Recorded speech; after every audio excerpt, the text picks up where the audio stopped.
ఆయన కూడా చెప్పారు చాలా మంది హీరోస్ దగ్గరికి వెళ్ళాము, ఎవరు యాక్సెప్ట్ చేయలేదు అసలు. అంటే లేడీ గెటప్ అనేది అదే కథ అందరికీ నచ్చిందండి.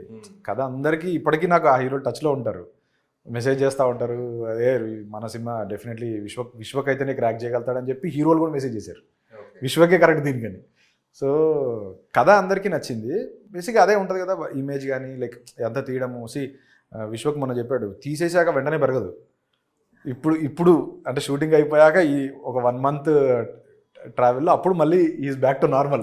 ఇప్పుడు మళ్ళీ విశ్వక్ బయటకు వచ్చాడు. సో అంతకుముందు పాపం చాలా కష్టపడేవాడు. నేను నిజంగా అంత పిచ్చి విశ్వక్లోనే ఉంది. లేడీ గెటప్ వేయాల్సిన పిచ్చి విశ్వక్ అంత మ్యాడ్నెస్ ఉంటే కానీ చేయలేము. చాలా అంటే మామూలుగా నాకు ఇప్పుడు అవుట్డోర్ కాకుండా ఎక్స్టీరియర్ కాకుండా ఇంటీరియర్ ఈజీగా చేసుకోవచ్చు. ఎక్స్టీరియర్లో 200 మంది 300 మంది జూనియర్స్, 400 500 ఒక్కోసారి డ్యాన్సులు, ఈ చీరలు కట్టుకుని డ్యాన్సులు వేసి అంతమంది ముందు అలా క్యారీ చేసుకోవడం అంటే చాలా గ్రేట్ జాబ్ అసలు. నేను సో విశ్వక్కి రోజు వ్యాక్సిన్ ఏమైనా చేసేవారా? మ్యాక్సిమం 2.5 hours పట్టేది రోజు పొద్దున పూట. రోజు డెఫినెట్. అంటే మళ్ళీ అంటే అది కెమెరాలో సాయంత్రం బేసిక్గా విశ్వకి హెయిర్ గ్రోత్ ఎక్కువ, సాయంత్రం అయితే తెలిసిపోద్ది. పొద్దున్న చేస్తే మీకు 6 o'clock ఈవినింగ్ 7 o'clock ఉంటే మళ్ళీ తెలిసిపోయేది.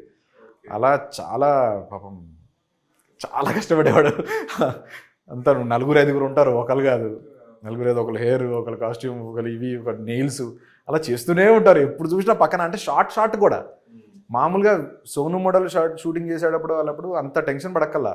మామూలుగా ఒకసారి హెయిర్ సెట్ అవన్నీ చేసేసుకుంటే మళ్ళీ బ్రేక్లోనో లాంగ్ షార్ట్ గ్యాప్లోనో ఒకసారి చూసుకుంటే సరిపోద్ది. అలా కాదు, షార్ట్కి చూడాలి. హెయిర్ ఇట్లా పడుతుందంటే మళ్ళీ దాన్ని సెట్ చేయాలి. ఇక్కడ ఏదో మేకప్ కనపడుతుందంటే ఇక్కడ చేయాలి, ఈ ఐ ల్యాషెస్ కనపడాలి. అట్లా A to Z. ఇప్పుడు షెవరింగ్ కనపడకపోతే దాన్ని మళ్ళీ వచ్చి కాసేపు మళ్ళీ షార్ట్ మధ్యలో వచ్చేవాళ్ళు. అక్కడ మాకు మేకింగ్లో కూడా చాలా టఫ్, చాలా ఛాలెంజ్. అండ్ సాంగ్స్ ఉన్నాయి లేడీ గెటప్లో, ఫైట్స్ ఉన్నాయి లేడీ గెటప్లో, చాలా మేము అసలు మంచి ఎక్స్పీరియన్స్లే.